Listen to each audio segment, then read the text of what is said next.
teman-teman yang saya kasihi dalam Tuhan kita Yesus Kristus. Pada pagi yang indah ini saya ingin memberikan sedikit renungan firman Tuhan secara khusus bagi kita yang barangkali saat ini sedang mengadakan ibadah bersama dengan keluarga atau berada di dalam kelompok-kelompok di mana saja. Untuk sepanjang 6 minggu ini, saya akan berusaha untuk membawa teman-teman semua untuk mempelajari satu tema firman Tuhan, yaitu pemeliharaan Allah. Pemeliharaan Allah yang sempurna, pemeliharaan Allah yang lengkap, pemeliharaan Allah yang memang kita perlukan, apatah lagi dalam keadaan dunia yang begitu mencabar saat ini. Nah, untuk minggu yang pertama ini, saya ingin mengajak kita untuk mempelajari satu subtema, yaitu pilihan yang tepat.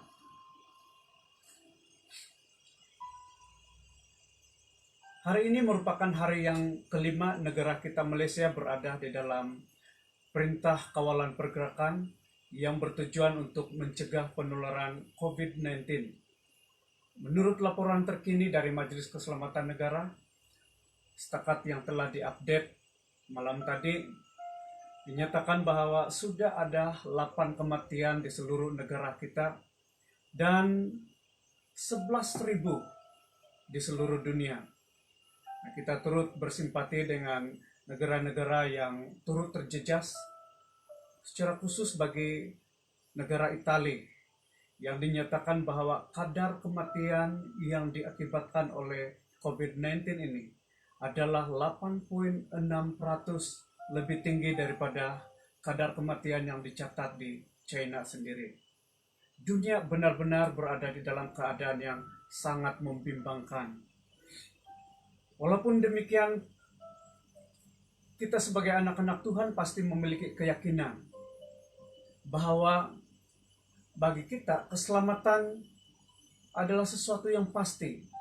Jika kita dipanggil oleh Tuhan saat ini, kita yakin kita pasti masuk surga.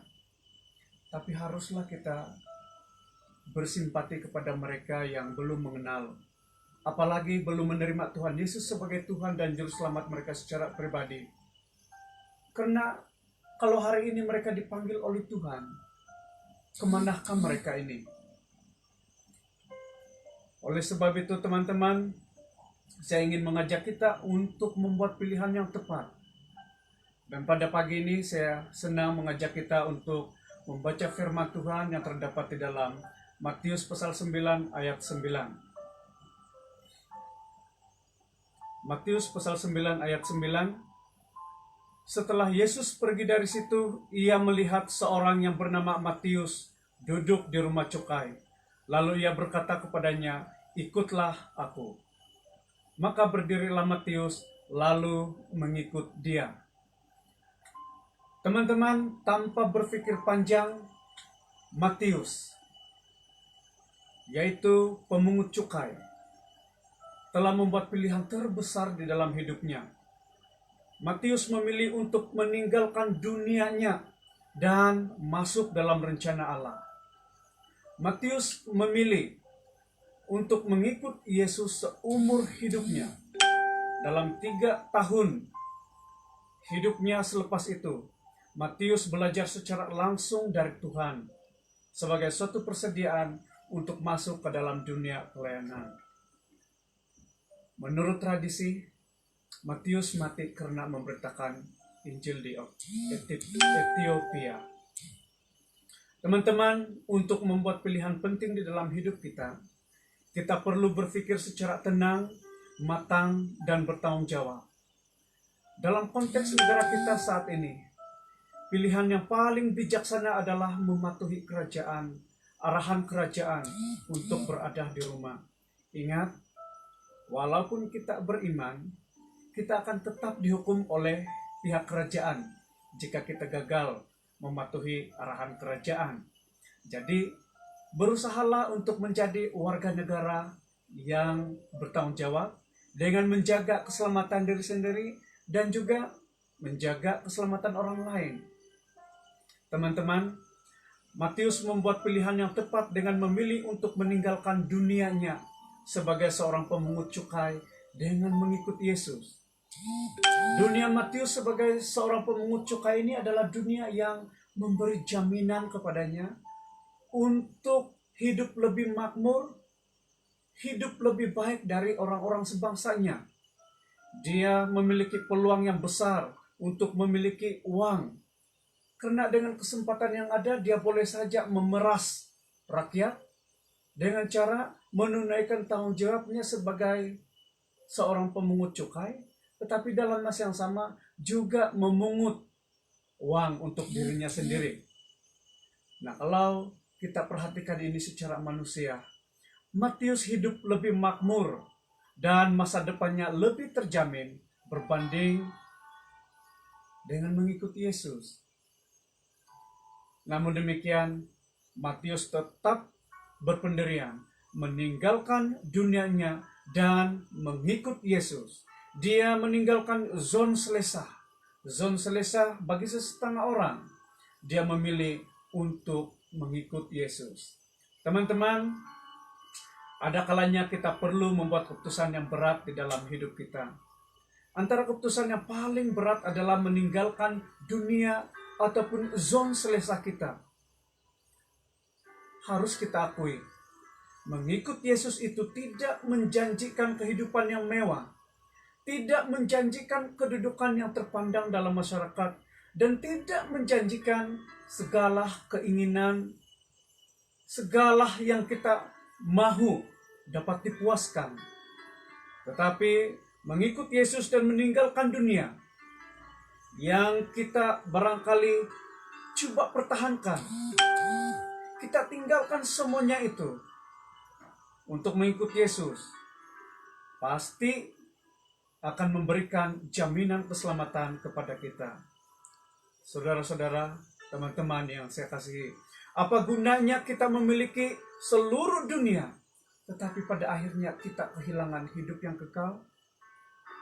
Dalam konteks kita saat ini, barangkali suatu ketika dahulu atau sebelum ini, kita bebas untuk bergerak kemana-mana, kita bebas untuk beribadah, kita bebas untuk bekerja, kita bebas untuk belajar dan sebagainya.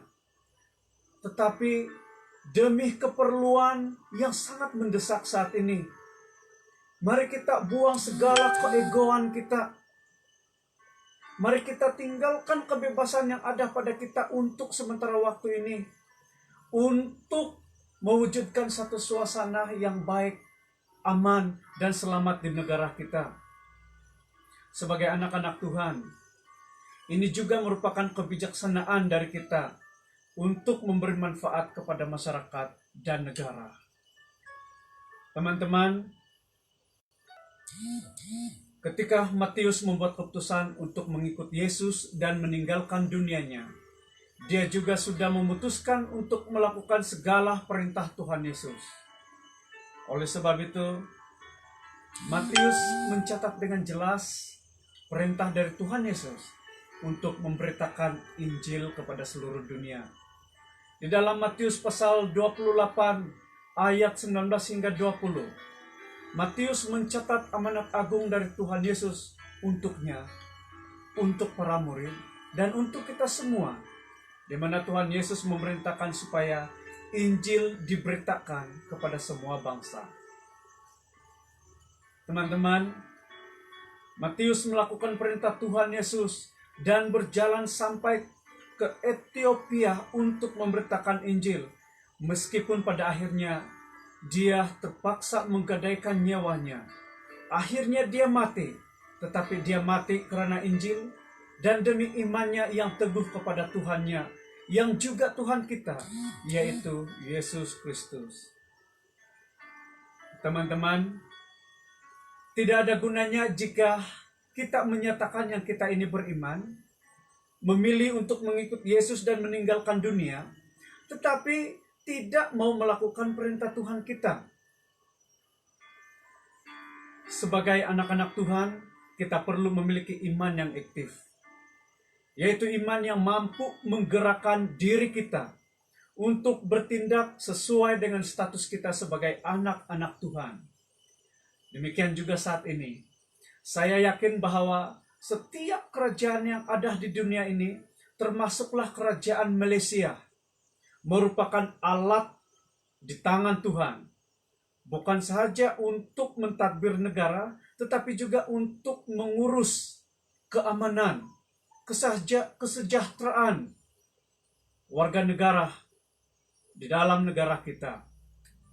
Tuhan mengizinkan terbentuknya kerajaan supaya negara kita ini diurus dengan baik.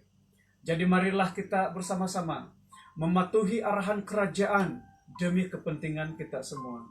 Teman-teman, memilih untuk mengikut Yesus, meninggalkan dunia di belakang, dan melakukan perintah Tuhan Yesus merupakan pilihan yang bijak yang pernah kita lakukan. Tetapi sementara kita masih ada di dalam dunia ini, kita juga perlu untuk memilih menjadi orang yang bijaksana dalam membuat pilihan. Dalam konteks kita saat ini, pilihlah untuk patuh pada arahan kerajaan. Hadkan pergerakan, ambillah waktu yang berkualiti untuk bersama dengan keluarga. Jangan keluar ke pekan atau kemana saja jika memang tidak ada keperluan yang mendesak. Jarakkan diri dengan orang-orang sekitar Anda, khususnya di tempat-tempat umum. Cucilah tangan selalu, gunakan hand sanitizer, bersihkan diri selalu setelah keluar ke tempat-tempat awam. Jangan panik dan jangan timbulkan kepanikan dengan menyebarkan berita-berita yang tidak sahih. Berikan kerjasama kepada pihak kerajaan jika memang hikmat kita diperlukan. Kita berterima kasih kepada para dokter juru rawat kaki tangan hospital, juga barisan pertahanan awam negara kita yang telah berkorban dan berusaha dengan bersungguh-sungguh untuk memastikan keselamatan negara kita. Usaha yang mereka tunjukkan ini merupakan usaha yang mulia, dan kita pasti dan kita doakan Tuhan akan sentiasa merahmati dan melindungi mereka. Saudara-saudara, teman-teman yang saya kasihi, saya memohon belas kasihan dari Tuhan agar melindungi kita semua. Jika perlu, saya memberi kerjasama untuk kebaikan semua, termasuk mewujudkan suasana yang bersih, sehat, dan memang jika perlu, mengambil obat-obatan yang disarankan. Saya akan berusaha menghindari tempat atau orang-orang tertentu di mana kehadiran saya tidak diperlukan dan tidak mendatangkan keburukan kepada kesehatan orang lain. Jika memang Tuhan mau memanggil saya pulang, biarlah Dia mendapati bahwa saya tidak bertanggung jawab atas kematian saya, dan juga saya tidak menjadi penyebab kepada kematian orang lain. Jika memang ada yang memerlukan saya, mungkin saya boleh pergi sejauh yang sudah saya nyatakan tadi. Teman-teman, biarlah kenyataan ini adalah kenyataan iman yang takut dan hormat kepada Tuhan, dan bukan karena kecuaian, kegopohan, dan bukan karena mencobai Tuhan Allah kita. Kiranya Tuhan memberkati dan melindungi kita semua dari segala bahaya.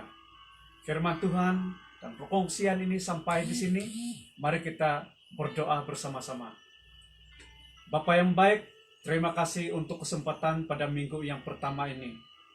Dapat bersama-sama berkongsi kebenaran firman Tuhan, bahkan mengingat kembali tentang seranan dan arahan dari kerajaan. Kami percaya bahwa kerajaan juga merupakan alat pilihan Tuhan yang digunakan pakai untuk mendatangkan kebaikan kepada rakyat. Bapa di surga, kami berdoa terus-menerus kepada barisan hadapan yang terlibat secara langsung untuk menjaga keselamatan kami, khusus bagi para kaki tangan kesehatan, juga barisan pertahanan negara kami. Engkau memberkati dan melindungi mereka ya Tuhan. Saya juga mau berdoa bagi teman-teman jemaat dimanapun mereka berada saat ini, dan apapun yang sedang mereka lakukan. Kiranya rahmat-Mu terus menyertai mereka, memberkati dan melindungi mereka. Terima kasih Bapa di sorga. Dalam nama Tuhan Yesus kami sudah berdoa dan mengucap syukur. Kita sama-sama katakan amin. Sekian, terima kasih.